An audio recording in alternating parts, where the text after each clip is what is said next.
Andito na naman tayo sa nagbabagang showbiz balita. Panoorin natin ang video sa pamilya ni Vic Soto at ni Pauline Luna kung saan ay nagpunta sila sa bansang Singapore. Panoorin natin ang video nila.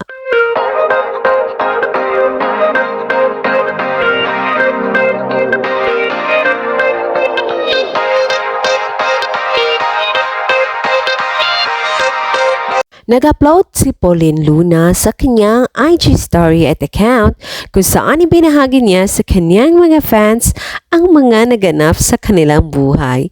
Isa na dito ang ibinahagi ni Pauline ang pagpunta nila ng kanyang pamilya ni Vic Soto sa bansang Singapore kasama ang kanyang mga kaibigan at kapatid ni Vic. At ibinahagi nila na namasyal sila sa restaurant doon at sa Disneyland kung saan ay pinasyal nila ang dalawa nilang anak ni Vic. Panoorin natin ang kabuuan na nasabing video nila Pauline Luna at ni Vic Soto at huwag kalimutang maglagay ng iyong komento sa video na ito.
Thanks for nood sa nasabing video sa pamilya ni Vic Soto. And for more showbiz updates, don't forget to like, subscribe, and share.